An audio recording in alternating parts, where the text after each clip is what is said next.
श्रीमदानं नमामि श्रीमदानन्दतीर्थाचार्यं परं गुरुं यस्य वाणी कृपाणीयं निकृन्तति भवाटवी पदवाक्य प्रमाणज्ञान प्रतिवादि पदच्छिदः श्रीमदक्षोभ्यतीर्थाख्यान उपतिष्ठे गुरुं मम आनन्दतीर्थोपदिष्टो निधिर्नारायणः पयः प्रदर्शितो येन सम्यक् जयतीर्थं तमाश्रये शास्त्रेषु पारदृश्वान् शास्त्रज्ञेषु च वत्सलं दीनभक्तोद्धारकरं सत्यात्मानं गुरुं भजे। श्री गुरुभ्यो नमः। हरि ओम्।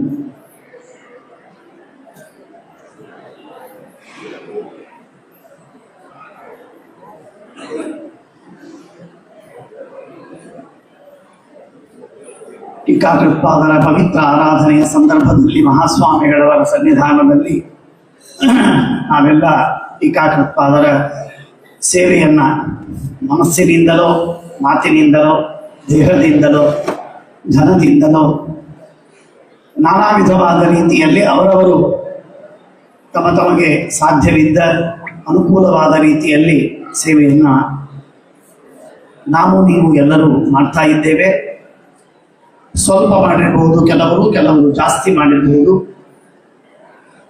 ಟೀಕಾಕೃತ್ಪಾದರ ಸೇವೆ ಅತ್ಯಂತ ಅಮೋಘವಾಗಿರುವಂತಹ ಸೇವೆ, ಅದರಲ್ಲಿ ಯಾವ ವಿವಾದ ಬೇಡ. ಬಾರಿ ಬಾರಿ ನಾವು ನೆನೆಸುವಂತಹದ್ದು. ಮುಂಬೈಯಲ್ಲಿದ್ದಾಗೂ ಸರಿಯೇ, ಇಲ್ಲಿ ಬಂದಾಗಲೂ ಸರಿಯೇ. ಇಲ್ಲಿ ಬಂದಾಗ ನಾವು ನೆನೆಸುವಂತಹ ಮಾತೇನು ಅಂತಂದ್ರೆ,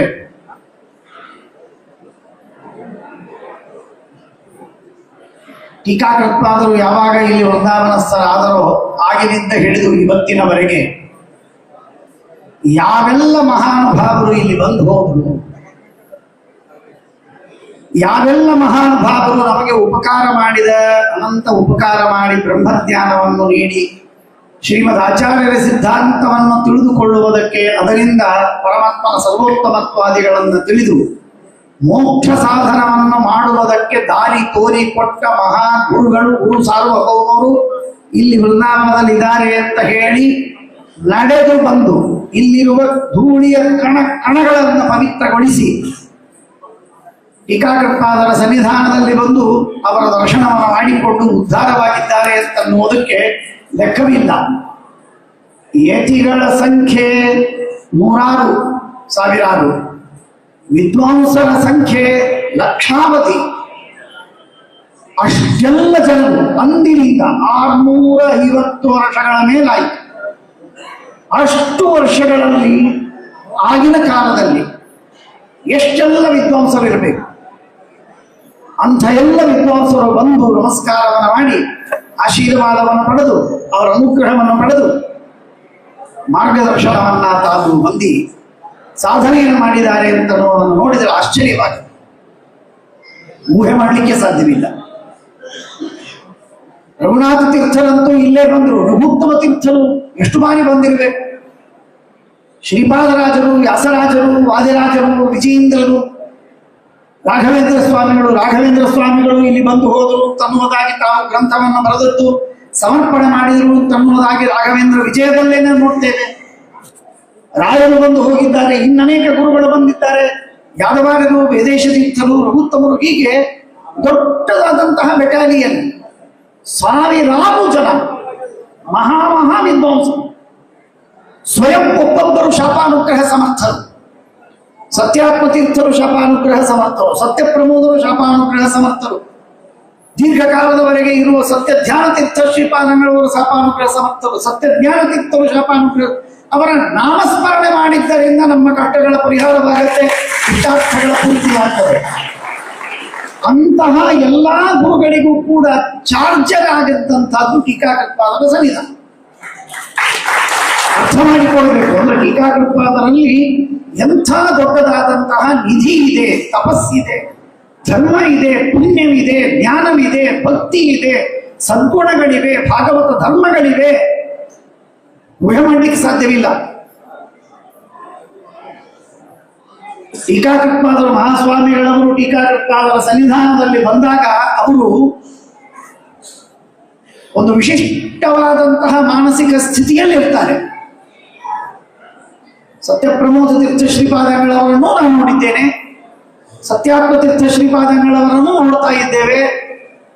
ಟೀಕಾಕೃತ್ಪಾದರ ಸನ್ನಿಧಾನದಲ್ಲಿ ಅಲ್ಲಿ ಮೂಲೆಯಲ್ಲಿ ಬಾಗಿಲಲ್ಲಿ ಅಲ್ಲಿ ಬಿದ್ದು ನಮಸ್ಕಾರವನ್ನು ಮಾಡಿ ಮಣ್ಣಿನಲ್ಲಿ ಹೊರಳಾಡಿ ನಮಸ್ಕಾರವನ್ನು ಮಾಡ್ತಾರೆ, ಹೇಳ್ತಾರೆ. ಅರ್ಥ ಮಾಡಿಕೊಳ್ಳಿ, ಮಣ್ಣಿನಲ್ಲಿ, ಆ ಮಣ್ಣಿನಲ್ಲಿ ಓಡಾಡಿದವರು ನಾವು ನೀವು. ಆದರೆ ಅನುಸಂಧಾನ ಏನು? ಇದು ಟೀಕಾಕೃತ್ಪಾದರ ಧೂಳಿ, ಟೀಕಾಕೃತ್ಪಾದರ ಪಾದಧೂಳಿ ಇದೆ, ಅಲ್ಲಿ ನಾನು ಬಿದ್ದಿದ್ದೇನೆ, ಅದರಿಂದ ನನ್ನ ಉದ್ಧಾರ ಅಂತಲ್ಲದೆ ಆ ಮಣ್ಣಿನಲ್ಲಿ ಬಿದ್ದು ನಮಸ್ಕಾರ ಮಾಡುವುದಕ್ಕೆ ಈ ಯತಿಪುಂಗವರಿಗೆ ಏನು ಅವಶ್ಯಕತೆ ಇದೆ? ಹೋಗುವಾಗ ನಮಸ್ಕಾರ ಮಾಡಿ ಹೋಗುವುದು, ಬರುವಾಗ ನಮಸ್ಕಾರ ಮಾಡಿ ಬರುವುದು. ಇಂಥ ವಿಚಿತ್ರವಾಗಿರುವಂತಹ ಭಾವೋದ್ವೇಗದಿಂದ, ಭಾವ ಪರವಶತೆಯಿಂದ ಭಕ್ತಿ ಪರವಶರಾಗಿ ಸತ್ಯಾತ್ಮ ತೀರ್ಥರು ಒಂದು ಹೆಜ್ಜೆಯನ್ನು ಇಡುವಾಗ ಆ ಭಕ್ತಿ ಇರುತ್ತೆ, ಆ ಅನುಸಂಧಾನವಿರುತ್ತೆ. ಯಾಕೆ ಅಂದರೆ ಟೀಕಾಕೃತ್ಪಾದರ ಸುಧಾದಿ ಗ್ರಂಥ, ಸುಧಾ ತತ್ವಪ್ರಕಾಶಿಕ, ತತ್ವನಿರ್ಣಯ, ಗೀತಾಭಾಷ್ಯ, ಪ್ರಮೇಯ ಪ್ರಮೇಯ ದೀಪಿಕಾ, ನ್ಯಾಯ ದೀಪಿಕಾ, ಋಗ್ಭಾಷ್ಯ, ಯಾವುದೇ ಗ್ರಂಥವಾಗಲಿ ಒಂದು ಟೀಕಾಕೃತ್ಪಾದರ ವಾಕ್ಯವನ್ನ ಅಲ್ಲಾಡಿಸಿ ಬಿಟ್ಟರೆ ವಾಕ್ಯಾರ್ಥ ಮುಗಿದು ಬೀಳುತ್ತೆ, ಅರ್ಥವಾಗುವುದಿಲ್ಲ, ಸಿದ್ಧಾಂತ ತಿಳಿಯುವುದಿಲ್ಲ, ಪ್ರಶ್ನೆಗಳಿಗೆ ಉತ್ತರ ಹೊಳೆಯುವುದಿಲ್ಲ, ನಾನಾ ವಿಧವಾದ ಸಮಸ್ಯೆಗಳು.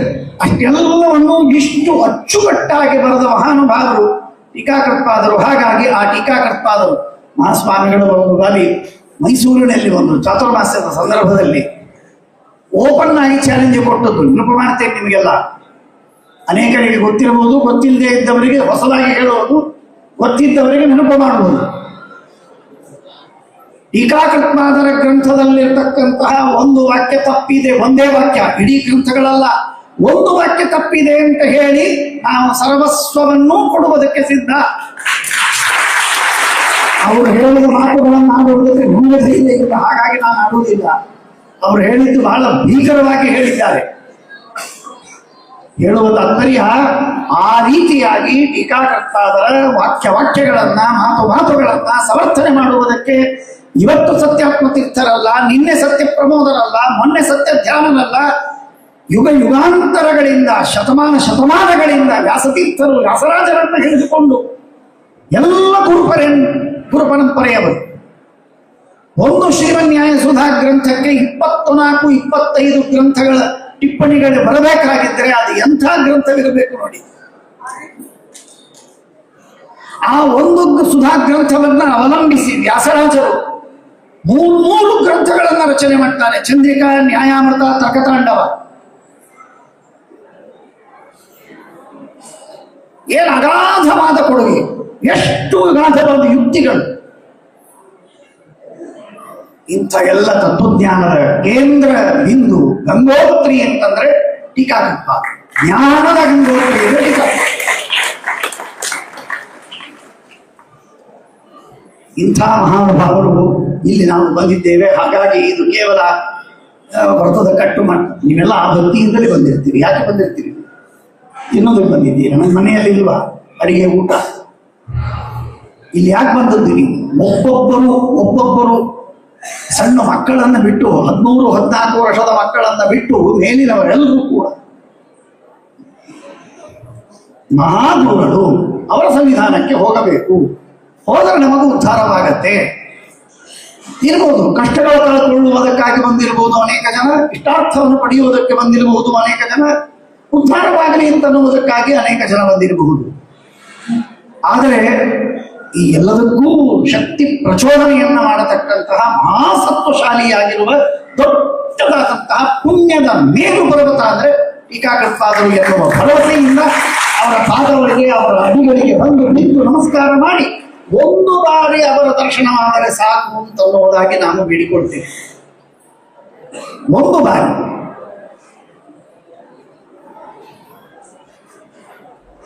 ಈ ಮಾಧ್ಯಮದಿಂದ ತಮ್ಮೆಲ್ಲರಿಗೆ ಇನ್ನೊಮ್ಮೆ ಪ್ರಾರ್ಥನೆ ಮಾಡ್ತೇನೆ. ನಮ್ಮ ಸಮಾಜದ ಸಕಲ ಸಜ್ಜನರಿಗೂ ಕೂಡ ನಾನು ಮತ್ತೊಮ್ಮೆ ಪ್ರಾರ್ಥನೆ ಮಾಡ್ತೇನೆ. ಪ್ರತಿಯೊಬ್ಬರೂ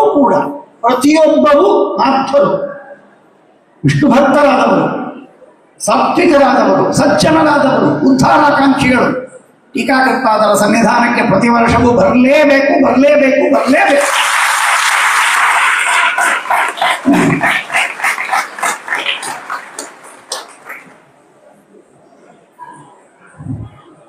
ಅದೇನೋ ಹೇಳ್ತಾರಲ್ಲ, TRP ಬೆಳೆಸಬೇಕು ಅಂತ. ಆ ಲೆಕ್ಕದಿಂದ ನಾನು ಹೇಳ್ತಾ ಇಲ್ಲ.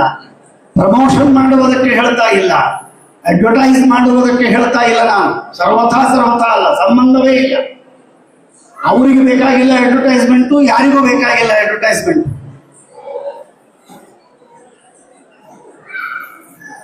ಈ ಮಾತನ್ನ ನಾವು ವ್ಯಾಪಕವಾದ ಅರ್ಥದಿಂದ ನಾವು ತಿಳಿದುಕೊಳ್ಬೇಕಾಗಿದ್ದುಂಟು. ಆಯಾ ವಿಧರ್ಮೀಯರು ತಮ್ಮ ಧರ್ಮವನ್ನು ಪರಿಪಾಲನೆ ಮಾಡುವುದಕ್ಕೆ ಬೆಳಗ್ಗೆ 5 ಗಂಟೆಗೆ ಹೇಳಲಿಕ್ಕೆ ತಯಾರು. 5 ಬಾರಿ ದೇವರಿಗೆ ನಮಸ್ಕಾರ ಮಾಡುವುದಕ್ಕೆ ಸಿದ್ಧರು.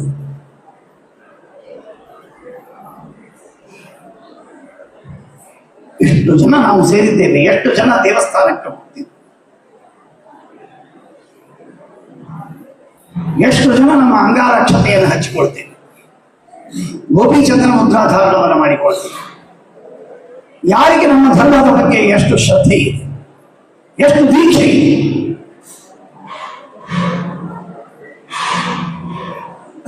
ನಮ್ಮನ್ನು ನಾವು ಪ್ರಶ್ನೆ ಮಾಡಿಕೊಳ್ಳುವ ಅಗತ್ಯವಿಲ್ಲ. ಮುಂಬೈಯಲ್ಲಿ, ಮುಲುಂಡಲ್ಲಿ ವಿಶೇಷವಾಗಿ ಜೈನರ ಸಂಖ್ಯೆ ಹೆಚ್ಚಿದೆ. ಭಾರಿ ಸಂಖ್ಯೆಯಲ್ಲಿ ಜೈನರಿದ್ದಾರೆ. ಒಂದೊಂದು ಬೀದಿಗೆ ಜೈನರ ಮಂದಿರಗಳಿವೆ, ಬಸ್ತಿಗಳಿವೆ. ಚಿಕ್ಕ ಚಿಕ್ಕ ಮಕ್ಕಳು 2, 3, 4, 5, 6 ವರ್ಷದ ಮಕ್ಕಳನ್ನು ಕರ್ಕೊಂಡು ಹೋಗ್ತಾರೆ, ದೇವಸ್ಥಾನಗಳಿಗೆ ಕರ್ಕೊಂಡು ಹೋಗ್ತಾರೆ. ನಮ್ಮನ್ನು ಯಾರು ಕರ್ಕೊಂಡು ಹೋಗ್ತಾರೆ? ಯಾರಾದರೂ ಹೇಳೋದಕ್ಕೆ ಬಂದರೆ ಅವನಿಗೆ ಶಾಲೆ ಇದೆ, ಅವನಿಗೆ ಕ್ಲಾಸ್ ಇದೆ, ಅವನಿಗೆ ಟ್ಯೂಷನ್ ಇದೆ, ಅವನಿಗೆ ಇನ್ನೊಂದಿದೆ, ಅವನು ಸ್ಪೋರ್ಟ್ಸಿಗೆ ಹೋಗಬೇಕು. ಇವರೇ ಡಿಫೆನ್ಸಿವ್ ಆಗಿ ಸಮರ್ಥನೆ ಮಾಡ್ತಾರೆ. ತಂದೆ ತಾಯಿ ಅವನಿಗೆ ಬಾ ಅಂತ ಹೇಳುವುದಕ್ಕೆ ಇವರಿಗೆ ನಾಲಿಗೆ ಇಲ್ಲ.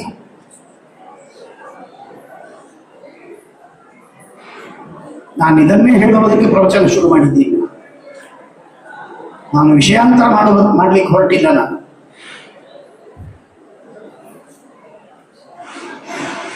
ದೇವಸ್ಥಾನಗಳಿಗೆ ಹೋಗುವಂತ ಕನಿಷ್ಠ ಪಕ್ಷಕ್ಕೆ ವಾರಕ್ಕೆ 1 ದಿನವಾದರೂ ದೇವಸ್ಥಾನಕ್ಕೆ ಹೋಗಲೇಬೇಕು. ದೂರವಿದ್ರೆ 1 ದಿನವಾದರೂ ಹೋಗಲೇಬೇಕು ಅಂತನ್ನುವಂತಹ ಹಠ ತೊಟ್ಟು ನಾವು ಕಾರ್ಯವನ್ನು ಮಾಡಬೇಕು. ಮಕ್ಕಳಿಗೆ ಸಂಸ್ಕಾರ ಯಾವಾಗ ಬರೋದು? ಒಂದು ಕಾರ್ಯದಲ್ಲಿ ಭಾಗವಹಿಸುವುದಿಲ್ಲ, ಪ್ರವಚನವನ್ನು ಕೇಳುವುದಿಲ್ಲ, ಅವನಿಗೆ ಏನು ಒಂದು ಪರಿಚಯವಿಲ್ಲ. ಹಾಗಾಗಬಾರ್ದಲ್ಲ.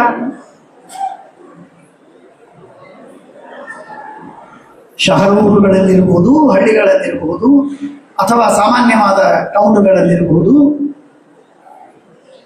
ದೇವಸ್ಥಾನಕ್ಕೆ ಹೋಗುವುದು ನಮ್ಮೆಲ್ಲರ ಕರ್ತವ್ಯ. ನಿಯಮೇನ ಹೋಗು, ಬೇಕಾದಾಗ. ಇದು ನಮ್ಮ ಹಿಂದುತ್ವದ ಜಾಗೃತಿಗೆ ಕಾರಣ, ಅತ್ಯಂತ ಅನಿವಾರ್ಯವಾದ ಅವಶ್ಯಕವಾದ ಕಾರಣ.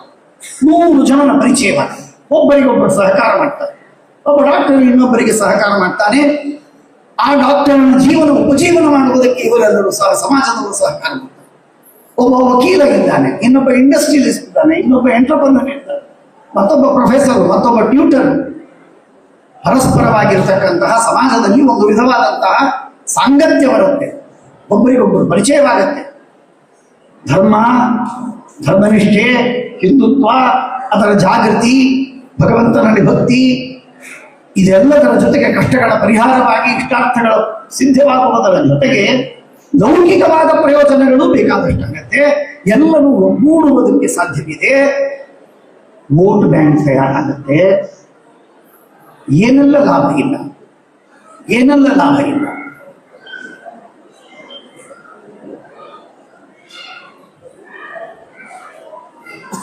ಹೇಗೆ ಪ್ರತಿ ವಾರ ಪ್ರತಿದಿನವೂ ಹೋಗಬೇಕು, ಹತ್ತಿರವಿದ್ದರೆ. ಆಗದಿದ್ದರೆ ಪ್ರತಿ ವಾರಕ್ಕೆ ಒಂದು ದಿನವಾದರೂ ಹೋಗಲೇಬೇಕು. ಅವನು ಎಂಥ ದೊಡ್ಡ ವ್ಯಕ್ತಿಯೇ ಇರಲಿ, ನಾನು ಕೈ ಜೋಡಿಸಿ ಬೇಡಿಕೊಳ್ತೇನೆ. ಅವನು ಎಂಥ ಶ್ರೀಮಂತನಿರಲಿ, ಎಂಥ ದೊಡ್ಡ ಡಾಕ್ಟರ್ ಇರಲಿ, ಪ್ರೊಫೆಸರ್ ಇರಲಿ, ಮಿನಿಸ್ಟರ್ ಇರಲಿ, ಬ್ಯೂರೋಕ್ರಾಟ್ ಇರಲಿ, ಎಂಟರ್ಪ್ರಿನರ್ ಇರಲಿ, ಯಾರೇ ಇರಲಿ, ದೇವಸ್ಥಾನಕ್ಕೆ ಹೋಗು. ಆ ದೊಡ್ಡ ವ್ಯಕ್ತಿ ಆ ರೀತಿಯಾಗಿ ದೇವಸ್ಥಾನಕ್ಕೆ ಬರುವುದಕ್ಕೆ ಆರಂಭ ಮಾಡಿದ ಅಂತಾದರೆ ಆಗ ಅವನನ್ನು ಆದರ್ಶವಾಗಿ ಇಟ್ಟುಕೊಂಡಂತಹ ನೂರಾರು ಜನ ಅವನನ್ನು ಫಾಲೋ ಮಾಡ್ತಾರೆ.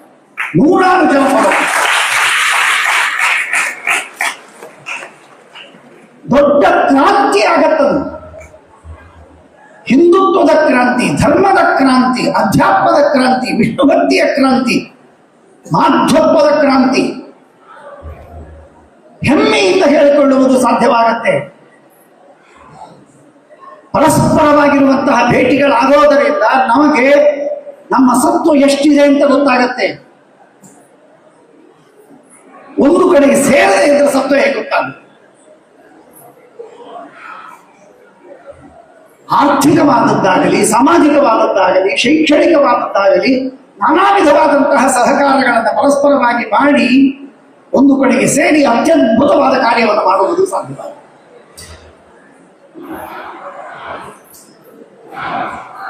ಹೇಗೋ ಹಾಗೆ ಅದರಂತೆ ಪ್ರತಿ ವರ್ಷವೂ ಆರಾಧನೆಯ ಸಂದರ್ಭದಲ್ಲಿ ಸಾಧ್ಯವಾದರೆ ಆರಾಧನೆ ಕಾಲದಲ್ಲಿ ಬನ್ನಿ. ಆರಾಧನೆಯ ಕಾಲದಲ್ಲಿ ಆಗದಿದ್ದವರು ಟೀಕಾಕೃತ್ಪಾದರ ದರ್ಶನವನ್ನು 360 ದಿನಗಳಲ್ಲಿ ಕನಿಷ್ಠ 3 ದಿನಗಳ ಹೊರಗೆ, ಕನಿಷ್ಠ 3 ದಿನ, ಯಾವುದೇ ದಿನವಾಗಲಿ ಇಲ್ಲಿ ಬಂದು ಅವರ ದರ್ಶನವನ್ನು ಮಾಡಿಕೊಂಡು ಸೇವೆಯನ್ನು ಮಾಡಿ, ಪಾರಾಯಣ ಮಾಡಿ, ಅವರ ಅನುಗ್ರಹವನ್ನು ಪಡೆದು ಹೋಗುವಂತ. ನೀವು ತಾತಂದಿರು ಅನೇಕ ಜನರಿದ್ದೀರಿ. ನಿಮ್ಮ ಮಕ್ಕಳು ಮೊಮ್ಮಕ್ಕಳು ದೂರ ಪ್ರದೇಶದಲ್ಲಿರುವಾಗ ಆ ಪ್ರದೇಶದ ಜನ ಬಂದು ನಮ್ಮನ್ನು ಭೇಟಿಯಾಗಬೇಕು ಅಂತ ನೀವು ಅನಿಸೋದಿಲ್ಲ? ಹಾಗೆ ಟೀಕಾಕೃತ್ಪಾದರು ಕಾಯ್ತಿರ್ತಾರೆ. ನಮ್ಮ ತಾತ, ನಮ್ಮ ಅಜ್ಜ, ನಮ್ಮ ಮೊಮ್ಮಕ್ಕಳು ಯಾವಾಗ ಬರ್ತಾರೆ, ಯಾವಾಗ ನಾವು ಅವರಿಗೆ ಅನುಗ್ರಹ ಮಾಡೋಣ ಅಂತ ಅವರು ಕಾಯ್ತಾ ಇರ್ತಾರೆ. ಹಾಗಾಗಿ ಟೀಕಾಕೃತ್ಪಾದರು ನಮ್ಮ ಅಜ್ಜ, ಆ ಗುರುಗಳ ಎಲ್ಲ ಟಿಪ್ಪಣಿಕಾರರು ನಮಗೆ ತಂದೆ. ಟೀಕಾಕೃತ್ಪಾದರು ಅಜ್ಜ, ಆ ಗುರುಗಳ ದರ್ಶನವನ್ನು ಮಾಡಿಕೊಳ್ಳುವುದಕ್ಕೆ ನಾವು ಹೋದಾಗ ಟೀಕಾಕೃತ್ಪಾದರು ಅತ್ಯಂತ ಪ್ರೀತಿಯಿಂದ ಹರಸಿ ಅನುಗ್ರಹವನ್ನು ಮಾಡಿ ವಿಶಿಷ್ಟವಾದ ಕಾರ್ಯಸಿದ್ಧಿಯನ್ನು ಮಾಡಿಕೊಡ್ತಾರೆ. ಜ್ಞಾನದ ಉನ್ನತಿ, ಭಕ್ತಿಯಲ್ಲಿ ವಿಶೇಷವಾದಂತಹ ಉನ್ನತಿ ಆಗುವುದು ಸಾಧ್ಯವಾಗತ್ತೆ ಈ ರೀತಿ ಸಾಧನ ಮಾರ್ಗ. ನಾವು ಸಾಧನ ಮಾರ್ಗವನ್ನು ಅವಲಂಬಿಸುವಂತಹ ಜನರಿಗೆ ನಾನು ನಿಮಗೆ ಪ್ರತಿಯೊಬ್ಬರಿಗೂ ವೈಯಕ್ತಿಕವಾಗಿ ಬರೆದುಕೊಡುವುದು, ಭಕ್ತಿಯಿಂದ ಬೇಡಿಕೊಳ್ಳಿ. ನಾನಿದ್ದ ಭೂಮಿಯಿಂದ ಒಂದು ಹೆಜ್ಜೆ ಮುಂದಿಡುವಂತೆ ನಮಗೆ ಅನುಗ್ರಹವನ್ನು ಮಾಡಿ, ಇಷ್ಟನ್ನು ಬೇಡಿಕೊಳ್ಳಿ. ಒಂದೇ ಹೆಜ್ಜೆ.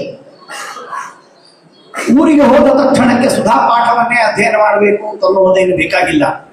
ಸಂಧ್ಯಾವಂದನ ಮಾಡಿದವ ಸಂಧ್ಯಾವಂದನೆ ಮಾಡ್ತಾನೆ ಅಂತ ಆಗಬೇಕು. 1 ಬಾರಿ ಮಾಡ್ತಾ ಇದ್ದರೆ 2 ಬಾರಿ ಆಗುವಂತೆ, ಪೂಜೆ ಮಾಡದಿದ್ದವ ಪೂಜೆ ಮಾಡುವಂತೆ, ವೈಶ್ವದೇವ ಮಾಡದಿದ್ದವ ವೈಶ್ವದೇವ ಮಾಡುವಂತೆ, ಪಾಠ ಓದದೇ ಇದ್ದವ ಶ್ರವಣ ಮಾಡುವಂತೆ, ಹೀಗೆ ಒಂದೊಂದು ನಾವು ಎಷ್ಟು ಯಾವ ಸ್ಥಿತಿಯಲ್ಲಿದ್ದೇವೆ ಆ ಸ್ಥಿತಿಗಿಂತಲೂ ಸ್ವಲ್ಪ ಉನ್ನತಿ ನಮಗಾಗುವಂತೆ ಆಗಲಿ ಅಂತ ದೇವರ ಹತ್ರ, ಟೀಕಾಕೃತ್ಪಾದರ ಹತ್ರ, ಸತ್ಯಾತ್ಮ ತೀರ್ಥರ ಹತ್ರ ಪ್ರಾರ್ಥನೆ ಮಾಡಿಕೊಂಡು ಹೋಗಿ ನಿಮ್ಮ ಜೀವನದಲ್ಲಿ ನಾಳಿಂದ ಆ ಪ್ರಗತಿ ಶುರುವಾಗತ್ತೆ. ಇದು ನಿಶ್ಚಿತ.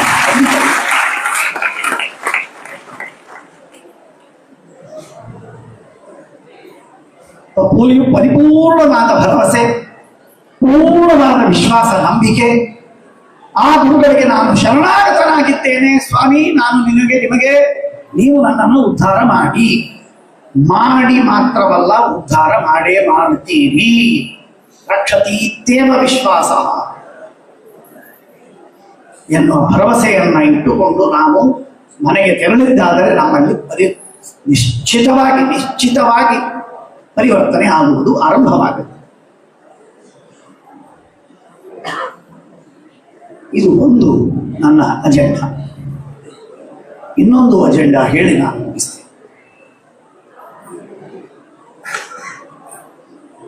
ಊರಿಗೆ ದೇವಸ್ಥಾನಕ್ಕೆ ಹೋಗಬೇಕು, ವರ್ಷಕ್ಕೊಮ್ಮೆ ಮಳಖೇಳಕ್ಕೆ ಟೀಕಾಕೃಪಾದರ ಸನ್ನಿಧಾನಕ್ಕೆ ಬರಬೇಕು. ಇದು ಒಂದು ಅಜೆಂಡ. ಎರಡನೇ ಅಜೆಂಡ ಎಲ್ಲರಿಗೂ ವಿಜ್ಞಾಪನೆ.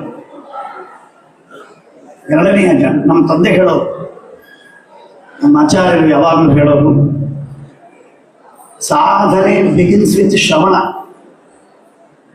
ನೀವು ಶ್ರವಣವನ್ನು ಮಾಡಲಿಕ್ಕೆ ಆರಂಭ ಮಾಡಿ ಸಾಧನೆ ಆರಂಭವಾಗುತ್ತೆ. ಶ್ರವಣ ಮಾಡಲಿಲ್ಲ, ಸಾಧನೆ ಆರಂಭವಾಗುತ್ತೆ. ಆಚಾರ್ಯರು ಚಾಲೆಂಜ್ ಕೊಡೋರು, ಆಚಾರ್ಯರು ಚಾಲೆಂಜ್ ಕೊಡುವಾಗ ಹೇಳೋರು ರ್ಯಾಂಕ್ ಮಟೀರಿಯಲಿಸ್ಟ್, ಅತ್ಯಂತ ಕಠೋರವಾದ ನಾಸ್ತಿಕನಾದ ವ್ಯಕ್ತಿ. ಅಂಥ ವ್ಯಕ್ತಿಯನ್ನು ತಂದು ಕೂಡಿಸಿ ನಿತ್ಯದಲ್ಲಿ ಅವನು ಶ್ರವಣ ಮಾಡುವುದಕ್ಕೆ ಆರಂಭ ಮಾಡಿ. ಕಾಲ ಪಕ್ವವಾದಂತೆ ತಿಂಗಳೋ 1 ವರ್ಷವೋ 2 ವರ್ಷವೋ 3 ವರ್ಷವೋ ಅಷ್ಟರಲ್ಲಿ ಅವನು ಪೂರ್ಣ ಪರಿವರ್ತನೆಯಾಗಿ ಶುದ್ಧ ವೈದಿಕ ಬ್ರಾಹ್ಮಣನಂತೆ ಅವನು ತಮ್ಮ ಜೀವನವನ್ನು ನಡೆಸುವಂತೆ ಸಾಧ್ಯವಾಗುತ್ತೆ ಅಂತ ಆಚಾರ್ಯರು ಹೇಳ್ತಾರೆ. ಶ್ರವಣದಿಂದ ದುಶ್ಚಟಗಳ ಪರಿಹಾರ, ಶ್ರವಣದಿಂದ ದುರ್ಗುಣಗಳ ಪರಿಹಾರ, ದುರ್ವ್ಯಸನಗಳ ಪರಿಹಾರ, ದುಷ್ಟ ಕರ್ಮಗಳನ್ನು ಬಿಡ್ತೇವೆ, ತಂದೆ ತಾಯಿಗಳಲ್ಲಿ ನಿಂದೆ ಮಾಡುವುದನ್ನು ಬಿಡ್ತೇವೆ, ಜಗಳಾಡುವುದನ್ನು ಬಿಡ್ತೇವೆ, ಕೋಪಗೊಳ್ಳುವುದು ಕಮ್ಮಿ ಆಗತ್ತೆ, ನಾನಾ ವಿಧವಾದ ದೋಷಗಳು ನಿಧಾನವಾಗಿ ಕಡಿಮೆ. ಶ್ರವಣವನ್ನು ಮಾಡ್ತಾ ಹೋಗಿ ನೀವೇ ನಿಮ್ಮನ್ನು ಟೆಸ್ಟ್ ಮಾಡಬಹುದು. ನಮ್ಮಲ್ಲಿ ಒಬ್ಬ ಗೃಹಸ್ಥ ಬರ್ತಾ ಇದ್ದ, ನಾನು ಅನೇಕ ಬಾರಿ ಹೇಳಿದ್ದೀನಿ ಇದನ್ನ. ಒಬ್ಬ ಗೃಹಸ್ಥ ಬಂದ, ನಮ್ಮ ಸಂಪರ್ಕದಲ್ಲಿ, ವಿದ್ಯಾಪೀಠದ ಸಂಪರ್ಕದಲ್ಲಿ ಬಂದ. ಮಾಧ್ವ, ಕುಡಿಯೋ ನೀರಲ್ಲ, ಕುಡಿಯೋವ ಅಂಥ ಮಾಧ್ವರವ, ಶುದ್ಧ ಮಾಧ್ವರವ. ಅವನು ಕುಡಿಯುವ ಚಟವಿದ್ದಂತ ಡ್ರಂಕಾರಣ ನೋಡಿದರೆ ನಿಜವಾಗಿ ಅಂಥ ವ್ಯಕ್ತಿ. ಅವನು ಸಂಪರ್ಕದಲ್ಲಿ, ವಿದ್ಯಾಪೀಠದ ಸಂಪರ್ಕದಲ್ಲಿ ಬಂದ. ನಿಜವಾಗಿ ಒಂದೇ ದಿವಸದಲ್ಲಿ ಪರಿವರ್ತನೆ ಆಯಿತು. ಆಮೇಲೆ ಈಗ ಅವನು ಎಷ್ಟರ ಮಟ್ಟಿಗೆ ಅಂದರೆ ಮುಂದೆ ವರ್ಷದಲ್ಲಿ ಏಕಾದಶಿ ಮಾಡುವುದಕ್ಕೆ ಆರಂಭ ಮಾಡಿದ. ಸಂಧ್ಯಾವಂದನೆಯಂತೂ ಸರಿಯೇ ಸರಿ, ದೇವರ ಪೂಜೆಯನ್ನು ಮಾಡೋದು, ಏಕಾದಶಿ ಉಪವಾಸ ಮಾಡಿದ. ಮಧ್ಯದಲ್ಲಿ 10-12 ವರ್ಷಗಳ ಕಾಲ ಚಾತುರ್ಮಾಸ್ಯವನ್ನು ಮಾಡಿದ. ಆಮೇಲೆ ಅವನಿಗೆ ತೀರ ರೋಗವಾಯಿತು, ಅನಾರೋಗ್ಯವಾಗಿ ಅವನು ಚಾತುರ್ಮಾಸ್ಯವನ್ನು ಬಿಟ್ಟ.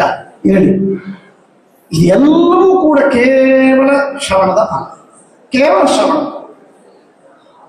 ಅವನೇನು ಬಹಳ ಶಾಸ್ತ್ರವನ್ನು ಕೈಯಲ್ಲಿ ಹಿಡಿದು ಅಧ್ಯಯನ ಮಾಡಿದವನೇನಲ್ಲ.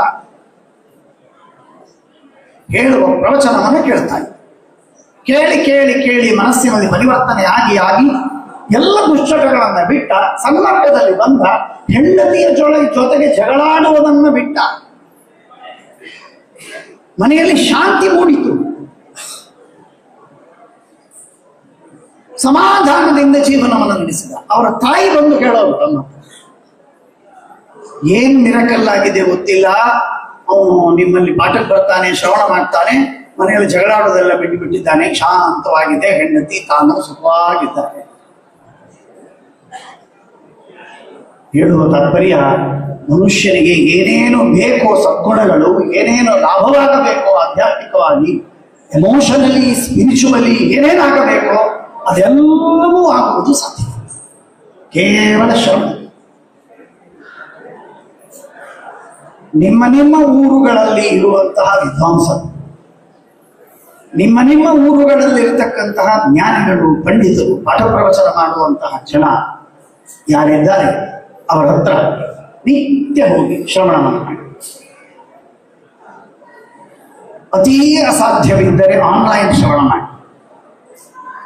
ಯಾರೂ ಹಾಗೆ ಸಿಗುವುದಿಲ್ಲ ಅಂತ ಅನ್ನೋದಾದಾಗಂತೂ ಆನ್ಲೈನ್ ಶ್ರವಣ ಮಾಡುವುದಕ್ಕೆ ಚಿಂತೆ ಇಲ್ಲವೇ ಇಲ್ಲ. ಇವತ್ತು ನಿತ್ಯ ಅನೇಕ ಗುರುಗಳ ಹತ್ರ ಅಧ್ಯಯನವನ್ನು ಮಾಡಿ, ಶಾಸ್ತ್ರವನ್ನು ಓದಿ, ಎಲ್ಲವನ್ನು ಮಾಡಿ, ಜೊತೆಗೆ ಸತ್ಯಾತ್ಮತೀರ್ಥ ಶ್ರೀಪಾದಂಗಳವರ ಪ್ರವಚನವನ್ನು 20 ನಿಮಿಷವಾದರೂ ನಿತ್ಯ 20 ನಿಮಿಷವಾದರೂ.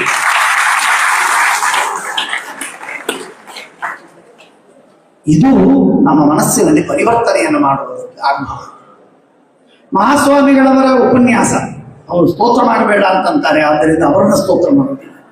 ಆದರೆ ಅವರ ವಾಣಿಯ ಸ್ತೋತ್ರವನ್ನು, ಅವರ ಉಪದೇಶದ ಸ್ತೋತ್ರವನ್ನು ಮಾಡಬೇಕು. ನಾವು ಟೀಕಾಕೃತ್ಪಾದರ ಧಾಟಿಶ್ರೀ ಅಂತ ಸ್ತೋತ್ರ ಮಾಡಿದಾರಲ್ಲ, ಜಯತೀರ್ಥಕರ್ತವು ಅಂತ ಸ್ತೋತ್ರ ಮಾಡಿದಾರಲ್ಲ, ಹಾಗೆ ಅವರ ವಾಣಿಯ ಪ್ರಭಾವ ಏನು ಅಂತಂದ್ರೆ, ವಾಣಿ ಪ್ರಭಾವ ಏನು ಅಂತಂದ್ರೆ ಬೇರೆ ಬೇರೆ ಜಾತಿಯ ಜನ, ಬೇರೆ ಬೇರೆ ಧರ್ಮದ ಜನ, ಬೇರೆ ಬೇರೆ ಸಮಾಜದ ಜನ, ಸಂಬಂಧವೇ ಇಲ್ಲ. ನಮ್ಮ ಮಾಧ್ವರಿಗೆ, ವೈಷ್ಣವರಿಗೆ, ಬ್ರಾಹ್ಮಣರಿಗೆ ಸಂಬಂಧವೇ, ಹಿಂದೂಗಳೂ ಅಲ್ಲದಂತಹ ಅನೇಕ ಜನ, ಅಂಥ ಎಲ್ಲ ಜನರು ಕೂಡ ಕೇವಲ ಸ್ವಾಮಿಗಳ ಪ್ರವಚನವನ್ನ ಅನೇಕ ದೂರದಿಂದ ಕೇಳುತ್ತಾರೆ. ಬಿಜಾಪುರ ಇತ್ಯಾದಿ ಬೆಂಗಳೂರುಗಳಲ್ಲಿ ಇತ್ಯಾದಿಗಳಲ್ಲಿ ಪ್ರವಚನ ಮಾಡಿದ್ರೆ ದೂರ ಕೂತು ಕೇಳುವುದು. ದೂರ ಕೂತು ಕೇಳುವುದು ಆದ ಮೇಲೆ ಯೂಟ್ಯೂಬಿನಲ್ಲಿ ಇವತ್ತಿನ ದಿವಸ ಅಂತಹ ಪ್ರವಚನವನ್ನು ಕೇಳುವವರು ಸಾವಿರಾರು ಜನ.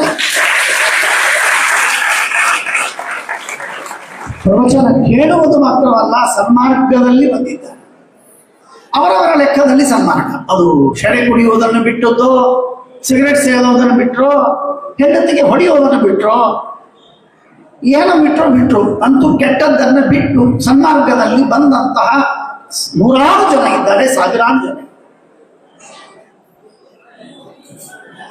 ನಾನೊಂದು ಬಾರಿ ಬೆಂಗಳೂರಲ್ಲಿ ಚಾತುರ್ಮಾಸ್ಯ ಆಯಿತು. ಬೆಂಗಳೂರಲ್ಲಿ ಚಾತುರ್ಮಾಸ್ಯ ಆದಾಗ ನಾನು ರಿಕ್ಷಾ ಹಿಡ್ಕೊಂಡು ಬರ್ತಾ ಇದ್ದೆ. ರಿಕ್ಷಾ ಹಿಡ್ಕೊಂಡು ಬರ್ತಾ ಇರುವಾಗ ರಿಕ್ಷಾದಲ್ಲಿ ಅವನು ಹಚ್ಚಿದ ಪ್ರವಚನ ಸ್ವಾಮಿಗಳ ಪ್ರವಚನ.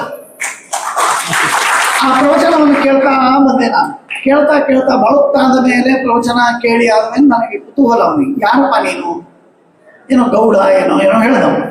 ನನಗೆ ನೆನಪಿಲ್ಲ, ಚಾತುರ್ಮಾಸ್ಯ ಆಗಿಯೂ ಎಷ್ಟೋ ವರ್ಷಗಳಾಯ್ತು, ನೆನಪಿಲ್ಲ.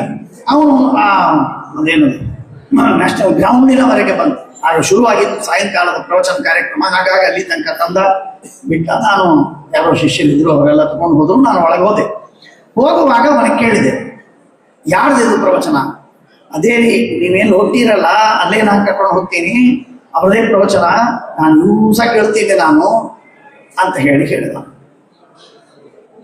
ಹೀಗೆ ಪ್ರವಚನವನ್ನು ಕೇಳುವಂತಹ ಒಂದು ಚಟ ನಮಗೆ ಬೀಳಬೇಕು. ಚಟ ಅಂದರೆ ಸುಮ್ಮನೆ ಚಟವಾಗಿ ಅಲ್ಲ, ಅದು ನಮಗೆ ವಿಶೇಷ ಫಲಕಾರಿಯಾಗ್ತದೆ. ಧರ್ಮದ ಬಗ್ಗೆ ಇವತ್ತು ನಮಗೆ ಧರ್ಮದ ಬಗ್ಗೆ ನಿಷ್ಠೆ ಇಲ್ಲದೆ ಇದ್ದರೂ ಕೂಡ ಇನ್ನೊಂದು ತಿಂಗಳಿಗೆ ನಮಗೆ ಧರ್ಮದ ನಿಷ್ಠೆ ಬರ್ತದೆ. ಗುರುಗಳ ಉಪದೇಶ, ಪಂಡಿತರ ಪಾಠ ಪ್ರವಚನ, ಮಹಾಸ್ವಾಮಿಗಳವರ ಆದೇಶ, ಇವುಗಳನ್ನು ನಿತ್ಯದಲ್ಲಿ ನಮ್ಮ ಕಿವಿಯಲ್ಲಿ ಡಿನಿಂಗ್ ಇಂಟು ದ ಇಯರ್ಸ್ ಅಂತಂತಾರಲ್ಲ, ಆ ರೀತಿಯಾಗಿ ಡಿನಿಂಗ್ ಇಂಟು ದ ಇಯರ್ಸ್ ಅಂತನ್ನೋದಾದರೆ ನಿಶ್ಚಿತವಾಗಿ ಖಂಡಿತವಾಗಿ ಮನುಷ್ಯನ ಮನಸ್ಸು ಪರಿವರ್ತನೆ ಆಗ್ತದೆ. ಯಾವುದೋ ಒಬ್ಬ ಕವಿಗೆ, ದೊಡ್ಡ ಕವಿಗೆ ಗುರುಗಳು ಹೇಳಿದ್ರಂತೆ, ನಿನಗೂ ಬುದ್ಧಿ ಬರ್ತದೆ ಬರೋದಿಲ್ಲ ಅಂತಿಲ್ಲ.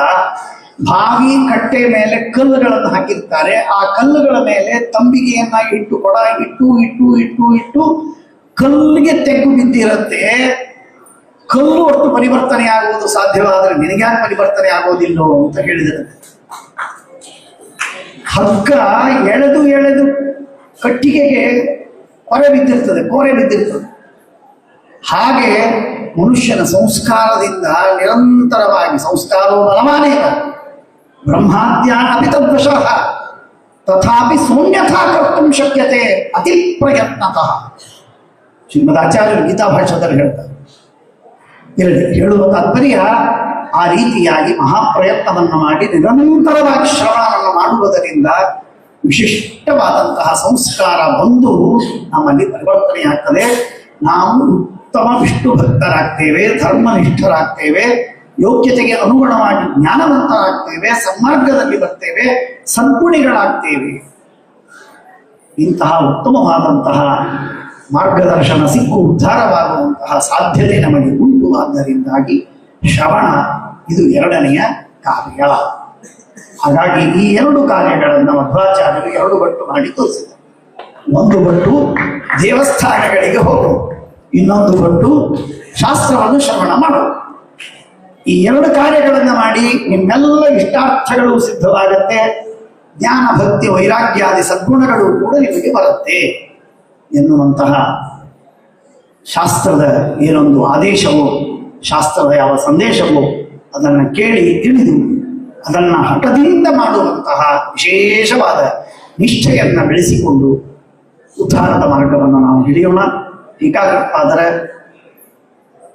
ಎರಡು ರೂಪಗಳು. ಒಂದು ರೂಪ ವೃಂದಾವನದಲ್ಲಿ ಇನ್ನೊಂದು ರೂಪ ಪ್ರತ್ಯಕ್ಷವಾಗಿ ಸತ್ಯಾತ್ಮ ತೀರ್ಥರಲ್ಲಿ.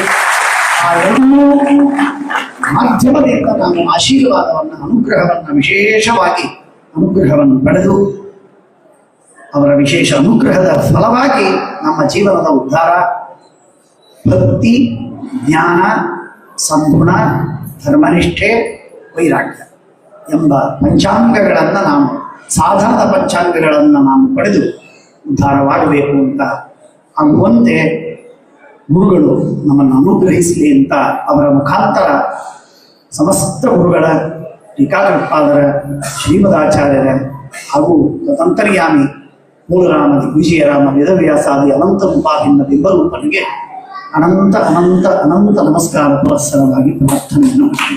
ಶ್ರೀಕೃಷ್ಣ ಅರ್ಪಣಮಸ್ತು.